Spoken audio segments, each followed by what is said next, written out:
नमस्कार, स्वागत है आप सभी का। मैं हूं आपके साथ अमृता चौरसिया। खबरों की शुरुआत करेंगे, लेकिन सबसे पहले बात कर लेते हैं कोविड महामारी से बचाव की। कोरोना महामारी के खिलाफ पूरा देश एकजुट होकर लड़ रहा है। आप भी हमारे साथ सुरक्षा और बचाव के एहतियाती उपायों का संकल्प लें। अपना मास्क अच्छी तरह से पहने, 2 गज की दूरी का पालन करें, सुरक्षित दूरी बनाए रखें, साथ ही हाथों को बार बार धोएं।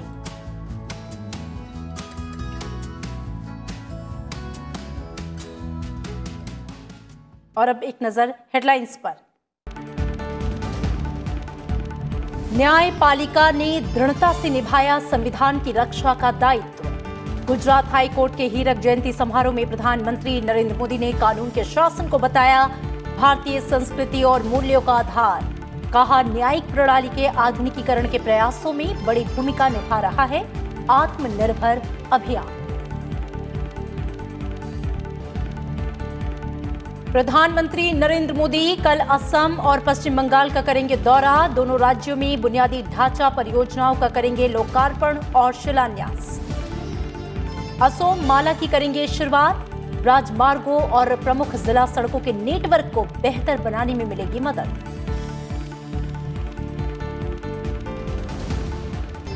चीन के साथ 9 दौर की सैन्य वार्ता के बावजूद जमीनी स्तर पर नहीं दिखा कोई प्रभाव।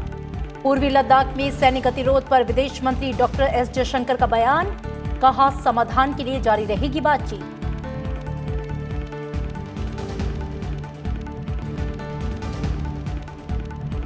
कोविड-19 टीकाकरण में 21 दिनों में 50 लाख के स्तर पर पहुंचने वाला सबसे तेज देश बना भारत। 56 लाख से अधिक लोगों को अब तक लगाया गया टीका। देश में कुल कोरोना संक्रमित मामलों में सक्रिय मामलों की तादाद केवल 1.37%।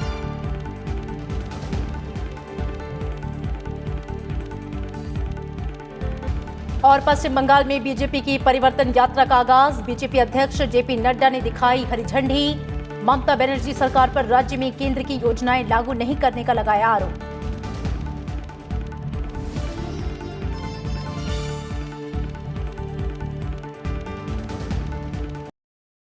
किसान संगठनों के प्रस्तावित चक्का जाम को देखते हुए दिल्ली समेत देश के दूसरे शहरों में कड़ी सुरक्षा व्यवस्था की गई।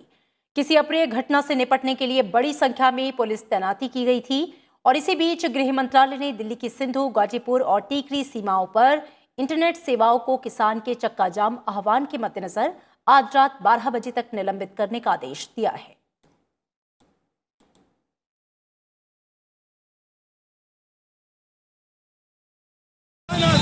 नहीं चलेगी, नहीं चलेगी मोदी तेरी तानाशाही। नहीं चलेगी, नहीं चलेगी मोदी तेरी तानाशाही। नहीं चलेगी, नहीं चलेगी। भारत माता जिंदाबाद, भारत माता की जय।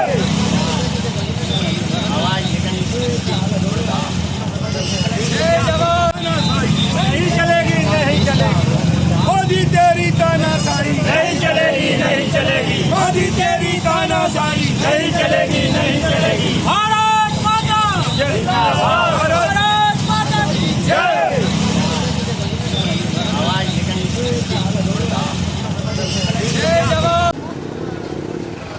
जो काला कानून आया है कि अपनी सरकार हमारी है। पहले शाहीन बाग में जो आंदोलन चल रहा था, किसान आंदोलन चल रहा है, उसमें कुछ ना कुछ जो तिरंगा फहराया गया, जो खालसा का झंडा है वो डाला गया, वो कहीं धूमिल करने, हमारे किसानों को बदनाम करना नहीं चाह रही है सरकार। क्योंकि जो बंदा फहरा रहा था वो झंडा, वो कहीं ना कहीं बीजेपी से संबंध रखता था। तो ये कहीं किसानों को बदनाम करने की साजिश जो है, हमारे अन्नदाता जो हमें खाना देते हैं उन्हीं को बदनाम किया जा रहा है। इस पर आपका क्या है? मैं आपकी बात से सहमत हूँ। सरकार और कुछ लोग सरकार से जुड़े इस शांतिपूर्ण आंदोलन, इनका उद्देश्य सिर्फ अपनी मुख्य मांगे है, इसके अलावा कोई भी उद्देश्य नहीं।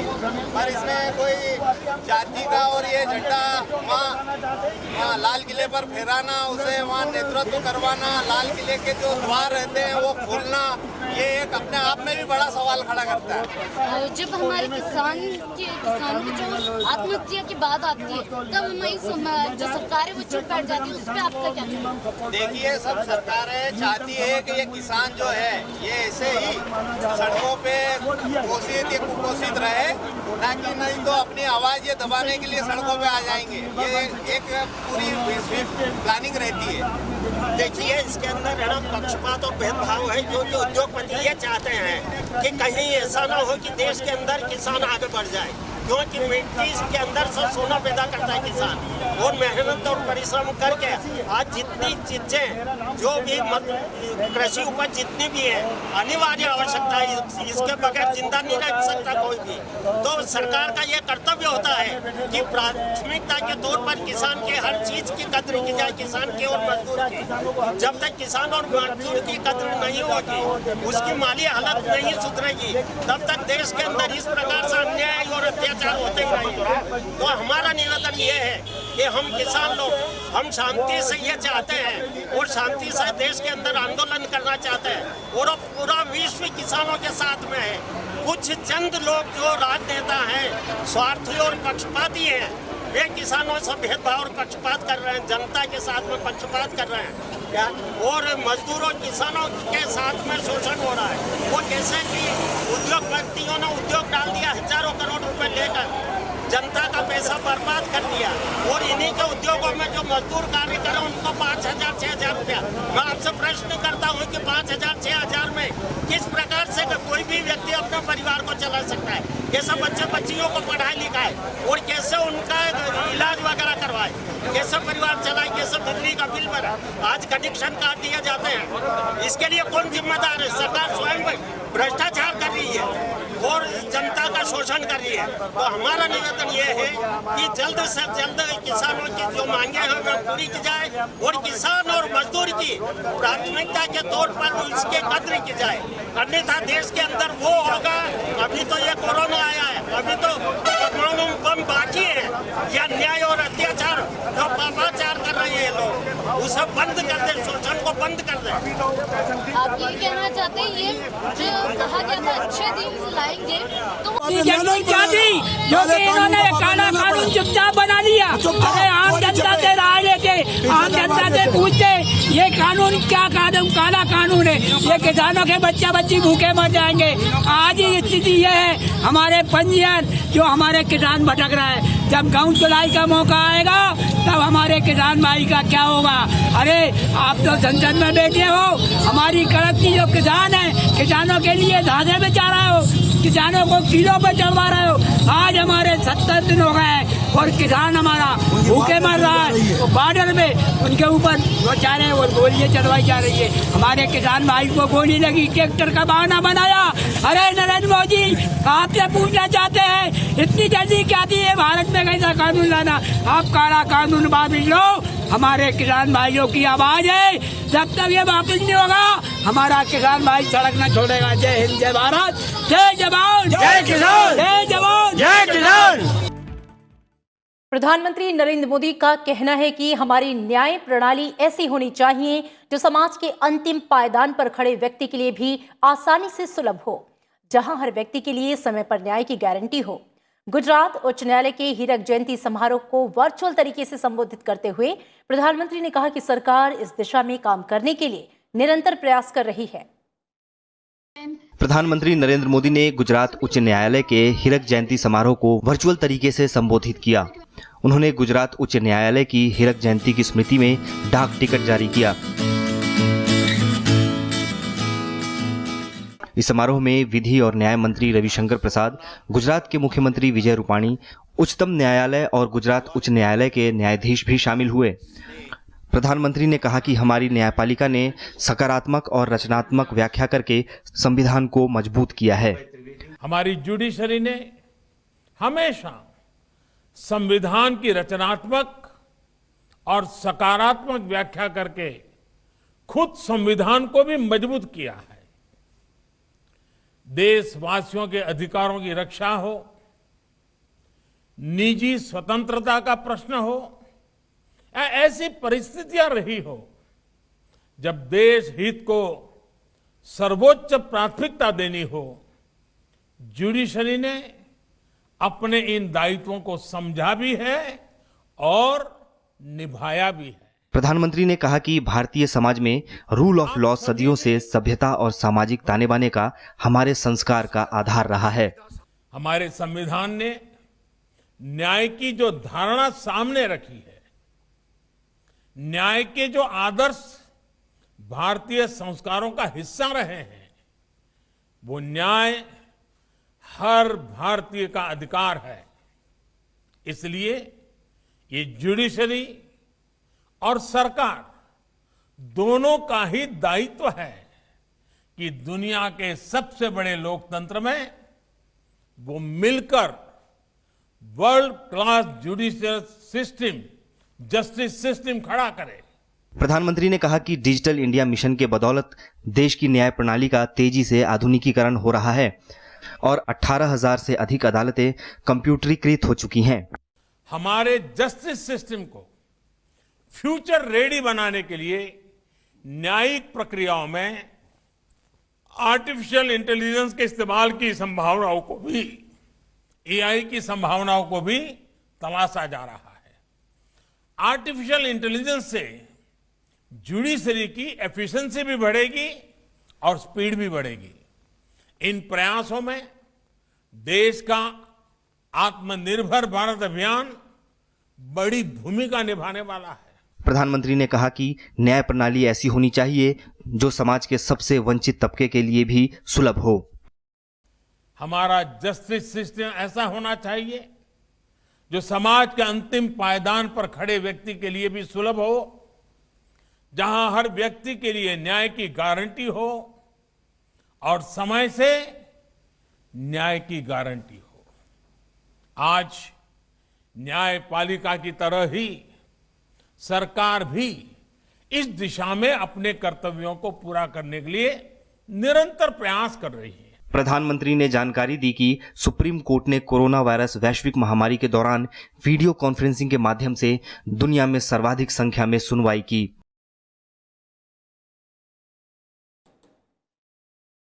और प्रधानमंत्री नरेंद्र मोदी कल असम और पश्चिम बंगाल के दौरे पर रहेंगे। प्रधानमंत्री इस दौरान प्रमुख बुनियादी ढांचा परियोजनाओं का लोकार्पण और शिलान्यास करेंगे।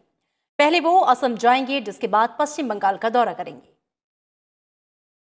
प्रधानमंत्री नरेंद्र मोदी रविवार सुबह 7 फरवरी को असमोमाला का शुभारंभ करेंगे। इसके जरिए असम में राजमार्गों और प्रमुख जिले के सड़कों के नेटवर्क को और बेहतर बनाया जाएगा। असमोमाला राष्ट्रीय राजमार्गों और ग्रामीण सड़कों के नेटवर्क के साथ साथ निर्बाध मल्टी मॉडल परिवहन की सुविधा और गुणवत्ता अंतर संपर्क मार्ग प्रदान करेगी। ये परिवहन गलियारों के साथ आर्थिक विकास केंद्रों को भी आपस में जोड़ने का काम करेगी और इसके अंतर्राज्य कनेक्टिविटी में भी सुधार होगा। इसके अलावा प्रधानमंत्री असम में 2 मेडिकल कॉलेजों और अस्पतालों का भी शिलान्यास करेंगे, जो विश्वनाथ और चराईदेव में स्थापित किए जा रहे हैं। इस परियोजना की कुल अनुमानित लागत 1100 करोड़ रुपए से अधिक है। हर अस्पताल में 500 बिस्तर की क्षमता और MBBS की 100 सीटें होंगी। असम के बाद प्रधानमंत्री नरेंद्र मोदी पश्चिम बंगाल पहुंचेंगे। प्रधानमंत्री हल्दिया में भारत पेट्रोलियम कॉरपोरेशन लिमिटेड की तरफ से बनाए गए LPG इंपोर्ट टर्मिनल राष्ट्र को समर्पित करेंगे। इसका निर्माण लगभग 1100 करोड़ रुपए के निवेश के साथ किया गया है। ये पश्चिम बंगाल के साथ साथ पूर्वी और पूर्वोत्तर भारत में अन्य राज्यों में LPG की बढ़ती जरूरतों को पूरा करेगा और हर घर को स्वच्छ रसोई गैस की सप्लाई करने में बड़ी भूमिका निभाएगा। प्रधानमंत्री 348 किलोमीटर लंबे डोवी दुर्गापुर प्राकृतिक गैस पाइपलाइन खंड को भी देश को समर्पित करेंगे। ये खंड प्रधानमंत्री ऊर्जा गंगा परियोजना का एक हिस्सा है। लगभग 2400 करोड़ रुपए के निवेश से बने इस पाइपलाइन खंड से पश्चिम बंगाल के दुर्गापुर में मैट्रिक्स उर्वरक संयंत्र को आपूर्ति सुनिश्चित होगी। साथ ही झारखंड के सिंदरी में स्थित उर्वरक संयंत्र को पुनर्स्थापित करने में भी मदद मिलेगी। प्रधानमंत्री भारतीय तेल निगम की हल्दिया रिफाइनरी की दूसरी कैटालिटिक इसोडोवैक्सीन इकाई की आधारशिला भी रखेंगे। इस इकाई की क्षमता प्रतिवर्ष 270,000 मैट्रिक टन होगी। इसके शुरू होने के बाद विदेशी मुद्रा में 185 मिलियन अमेरिकी डॉलर की बचत होने की उम्मीद है। इसके अलावा प्रधानमंत्री राष्ट्रीय राजमार्ग 41 पर हल्दिया के रानीचक में 4 लेन वाला आरओबी कम फ्लाईओवर भी राष्ट्र को समर्पित करेंगे। इससे 190 करोड़ रुपए की लागत से बनाया गया है। फ्लाईओवर के चालू होने से कोलाघाटा से हल्दिया डाक कॉम्प्लेक्स और आसपास के अन्य क्षेत्रों में यातायात की निर्बाध आवाजाही होगी। केंद्रीय वित्त मंत्री निर्मला सीतारमण आज गुवाहाटी में चाह बागीचा धन पुरस्कार मेले के तीसरे चरण में शामिल हुई। इस कार्यक्रम में असम के 7,46,667 चाय बागान श्रमिकों को 3-3 हजार रुपए की वित्तीय सहायता दी गई। ये 224 करोड़ रुपए की कुल राशि थी। ये राशि चाय बागान श्रमिकों के खाते में सीधे जाएगी। चाय बागान के श्रमिकों को दी जाने वाली आर्थिक सहायता से जुड़ी महत्वपूर्ण योजना की ये तीसरी किस्त है। इससे पहले 2 किस्त में हर चाय बागान श्रमिकों को 5-5 हजार रुपए मिल चुके हैं। इस योजना की शुरुआत 2017-18 में हुई थी। वित्त मंत्री निर्मला सीतारमण ने कहा कि केंद्र सरकार असम में चाय बागान के श्रमिकों के कल्याण के लिए लगातार कदम उठा रही है। उन्होंने कहा कि इस बार के केंद्रीय बजट में असम और पश्चिम बंगाल के चाय बागान की महिलाओं और बच्चों के कल्याण के लिए 1000 करोड़ रुपए आवंटित किए गए हैं। आपके सरकार जो सर्बानंद जी सोनोवाल जी का, मुख्यमंत्री जी का और वित्त मंत्री डॉक्टर हिमंता बिस्वा शर्मा का रिक्वेस्ट था, उसको प्रधानमंत्री जी ने स्वीकार किया और बजट में 1000 करोड़ का घोषणा चाय बागान के महिला असम और बंगाल में जो काम करते हैं उनके लिए घोषणा हुआ है। बैंक, असम सरकार और इस पैसा इन तीनों को सही उपयोग करते हुए आप तक अच्छे सुविधा मिलेगा, ये मेरा पूरा आश्वासन है। और बीजेपी ने आज से बजट के प्रचार के लिए देशव्यापी अभियान की शुरुआत की है। यह अभियान 6 और 7 फरवरी के अलावा 13 और 14 फरवरी को भी चलाया जाएगा। इस अभियान के तहत केंद्रीय मंत्री और बीजेपी के वरिष्ठ नेता सभी राज्यों की राजधानियों और बड़े शहरों में प्रेस कॉन्फ्रेंस कर रहे हैं। इस सिलसिले में पीएमओ में राज्य मंत्री जितेंद्र सिंह ने जम्मू में प्रेस कॉन्फ्रेंस की। उन्होंने वित्तीय वर्ष 2021-22 के बजट को भारत के आम लोगों के लिए हितकारी करार दिया। उन्होंने कहा कि बजट में स्वास्थ्य, कृषि और ढांचागत विकास पर मुख्य रूप से ध्यान केंद्रित किया गया है, जिससे आने वाले सालों में भारत मजबूत बनकर विश्व मूर्ति बनेगा।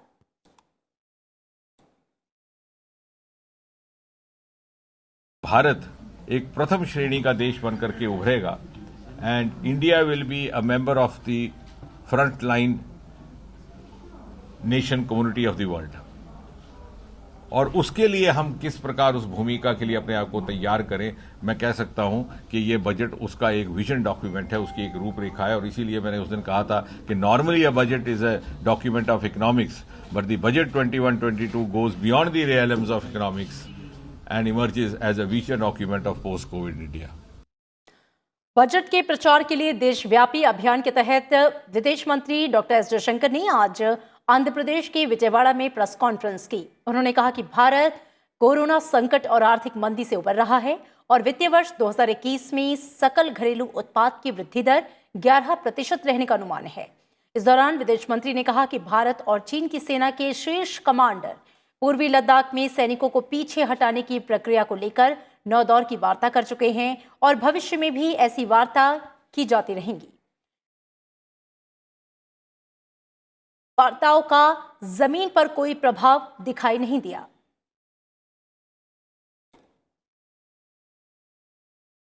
The military commanders have held 9 rounds of meetings so far. So we believe some progress has been made. But it's not yet, in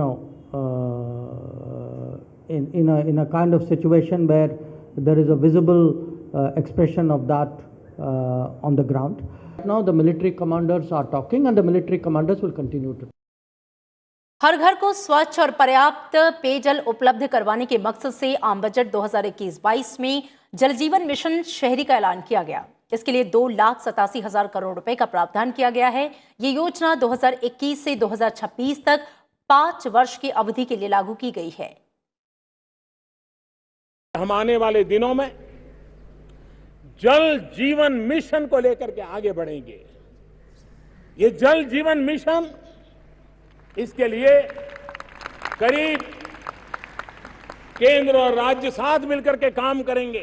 2019 में लाल किले की प्राचीर से प्रधानमंत्री ने ऐलान किया था कि घर घर तक पानी पहुंचाने के लिए सरकार अहम पहल करने जा रही है। इस साल के बजट भाषण में वित्त मंत्री निर्मला सीतारमण ने अर्बन जल जीवन मिशन के लिए 2,87,000 करोड़ रुपए देने की घोषणा की है। ये पैसा 5 साल में खर्च होगा और इसके तहत शहरी क्षेत्रों में घर घर में पीने का पानी पहुंचाया जाएगा। इस योजना के तहत 4,378 शहरों में पीने के पानी की सप्लाई पर काम किया जाएगा। The Jal Jeevan Mission Urban will be launched. It aims at universal water supply in all 4,378 urban local bodies with 2.86 crores household tap connections as well as liquid waste management in 500 Amrit cities. It will be implemented over 5 years with an outlay of 2,87,000 crores. केंद्र सरकार की ये योजना जल शक्ति मंत्रालय के अधीन है। सरकार ये मिशन राज्यों के साथ साझेदारी के तहत चला रही है। योजना के तहत स्वच्छ पेयजल उपलब्ध कराने के साथ ही जल के संरक्षण और जल के प्रबंधन समेत बारिश के पानी को सुरक्षित रखने का काम भी शामिल है। बजट में प्रस्तावित रकम से 2,86,00,000 घरों तक नल कनेक्शन के जरिए पानी पहुंचाया जाएगा। साथ ही 500 अमृत शहरों में पानी से जुड़े कचरे के प्रबंधन की व्यवस्था भी की जाएगी। सरकार की इस पहल से पानी के लिए मुश्किलों का सामना कर रहे लोगों को राहत मिलने की उम्मीद है। सरकार की ये बहुत शानदार पहल है और समय से आगे की पहल है। इसके बारे में क्योंकि लगातार शहरी जल स्तर घट रहा है, गांव में भी इसके बारे में जागरूकता नहीं है और जहां पर जागरूकता है वहां पर पानी नहीं है। तो इन सारी विरोधाभास परिस्थितियों को देखते हुए कि जिन लोगों को पानी की जरूरत है उन लोगों तक पानी पहुंचाया जाए और जिन लोगों के पास पानी उपलब्ध है उनको जागरूक किया जाए कि वो पानी बचाएं, जिससे कि ये सब तक सुलभ है। जल के बिना जीवन की कल्पना तक नहीं की जा सकती। बावजूद इसके देश के कई हिस्सों में आज भी साफ पानी के लिए जद्दोजहद करनी पड़ती है। विश्व स्वास्थ्य संगठन भी पानी की सफाई और स्वच्छ पर्यावरण पर जोर दे रहा है ताकि एक वैश्विक स्वास्थ्य मानक को हासिल किया जाए। जल जीवन मिशन शहरी से देश के कई इलाकों के लोगों को राहत मिलेगी। आगामी विधानसभा चुनाव के मद्देनजर पश्चिम बंगाल में बीजेपी की परिवर्तन यात्रा की शुरुआत हो गई है। बीजेपी के राष्ट्रीय अध्यक्ष जेपी नड्डा ने आज बीजेपी की परिवर्तन यात्रा को हरी झंडी दिखाई। एक रैली के दौरान जेपी नड्डा ने ममता बनर्जी सरकार पर निशाना साधा। उन्होंने ये भी कहा कि केंद्र की मोदी सरकार ने राज्य की जनता को जो देने का प्रयास किया, राज्य सरकार ने उसे रोकने का काम किया। जेपी नड्डा ने तृणमूल कांग्रेस प्रमुख ममता बनर्जी पर पश्चिम बंगाल में प्रधानमंत्री किसान निधि योजना लागू नहीं किए जाने का आरोप लगाया। उन्होंने राज्य में कानून व्यवस्था पर भी सवाल खड़े किए। बीजेपी अध्यक्ष मालदा में फुआरा मोड़ से रविंद्रनाथ टैगोर की प्रतिमा तक एक भव्य रोड शो में शामिल हुए। उन्होंने कहा कि पश्चिम बंगाल की जनता ने मुख्यमंत्री ममता बनर्जी को सत्ता से बाहर करने का फैसला किया है। उन्होंने शाहपुर गांव में कृषक सुरक्षा सहभोज कार्यक्रम में हिस्सा लिया। उन्होंने कहा कि मोदी सरकार की तरफ से किसानों को सशक्त करने वाली योजनाओं पर पश्चिम बंगाल के कृषक भाई बहनों का भी बराबर अधिकार है, जिसको सुनिश्चित करने के लिए बीजेपी प्रतिबद्ध है। रक्षा मंत्री राजनाथ सिंह ने आज उपराष्ट्रपति एम वेंकैया नायडू से मुलाकात की और उन्हें अपने मंत्रालय के कामकाज से अवगत कराया। ये मुलाकात उपराष्ट्रपति आवास में ही। इस दौरान रक्षा मंत्री ने उपराष्ट्रपति को आंध्र प्रदेश सहित देश भर में कार्यान्वित की जा रही विभिन्न रक्षा परियोजनाओं की दिशा में हुई प्रगति के बारे में जानकारी दी। पंजाब के राज्यपाल और केंद्र शासित चंडीगढ़ के प्रशासक वीपी सिंह बदनौर ने आज उपराष्ट्रपति एम वेंकैया नायडू से उनके दिल्ली आवास पर मुलाकात की। इस औपचारिक मुलाकात के दौरान कई विषयों पर व्यापक चर्चा की गई।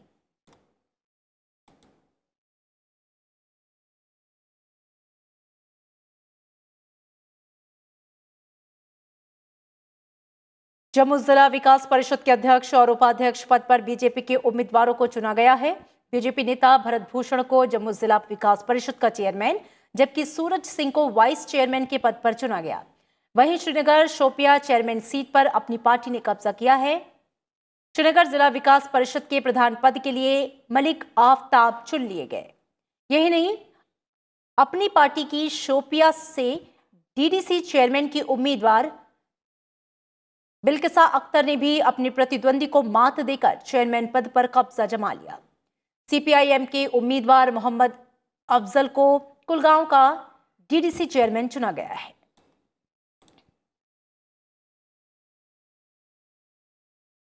विदेश मंत्री एस जयशंकर ने कहा है कि भारत ने अब तक 15 देशों को कोविड-19 रोधी टीके की आपूर्ति की है और 25 अन्य देशों को भारत में बने कोरोना टीके का इंतजार है।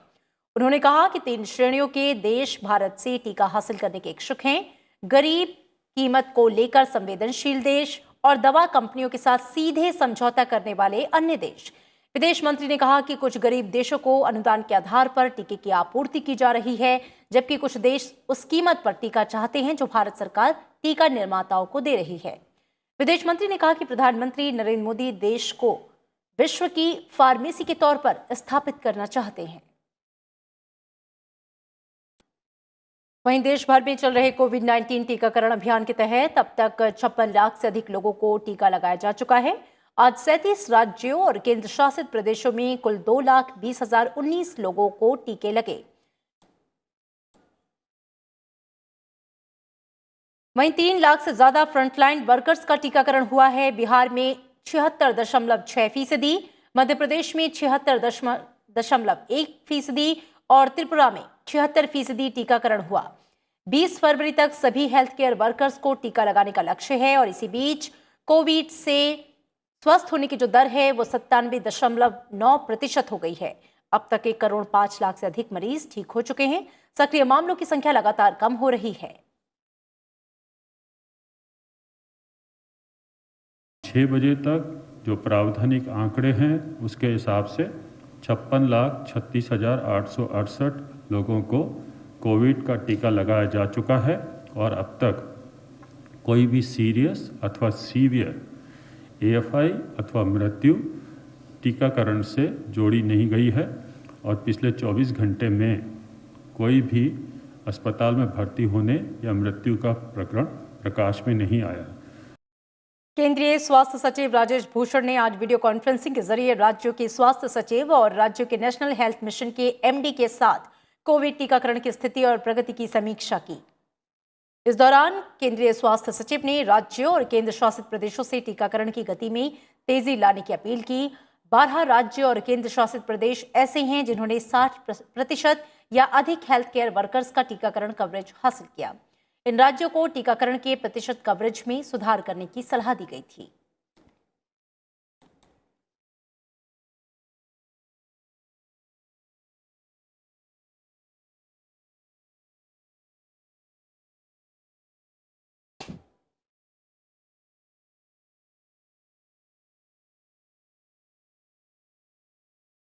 और चलते चलते एक बार फिर आपसे अपील, कोरोना महामारी के खिलाफ पूरा देश एकजुट होकर लड़ रहा है। आप भी हमारे साथ सुरक्षा और बचाव के एहतियाती उपायों का संकल्प लें। अपना मास्क अच्छी तरह से पहनें, 2 गज की दूरी का पालन करें, सुरक्षित दूरी बनाए रखें, साथ ही अपने हाथों को बार बार धोएं।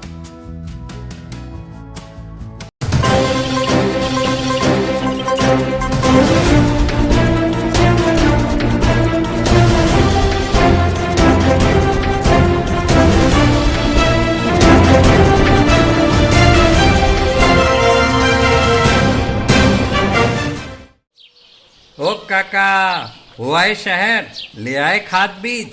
भाई लेके तो आया हूँ, पर क्या कहूँ, महंगाई इतनी हो गई है कि समझ में नहीं आता है कि खेती करे कैसे। फसल भी अच्छी नहीं होती है, ये दवाइयाँ नहीं डालूँ तो कर्जा करके लाओ, कैसे भी लाओ, लाना तो पड़ेगा ही। और ये दवाई की दुकान का कर्जा तो ख़त्म होने का नाम नहीं लेता। लाना तो मुझे भी है, पर सब कुछ इतना महंगा है, कहाँ से लाऊं, किससे खरीदूं, किसके पास सही दामों में मिलेगा और क्वालिटी उत्पाद भी मिलेगा या नहीं।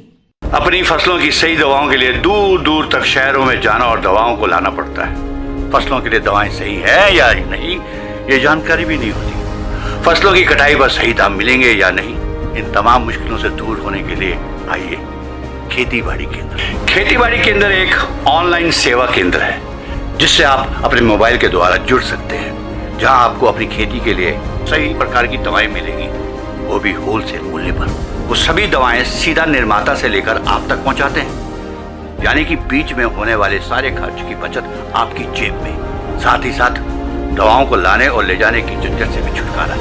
अपनी मुश्किलों को दूर करने के लिए आप खेती बाड़ी केंद्र पर एक मिस कॉल करें। खेती बाड़ी केंद्र का किसान मित्र आपसे तुरंत संपर्क करेगा और आपको सभी जरूरी जानकारी देगा। खेती बाड़ी केंद्र की फ्रेंचाइजी लेकर खेती बाड़ी मित्र बनिए और किसानों की सेवा कर देश की तरक्की में भागीदार बने। आज ही संपर्क करें नीचे दिए गए नंबर पर और खेती बाड़ी केंद्र से जुड़े। ये है खेती बाड़ी केंद्र ऐप।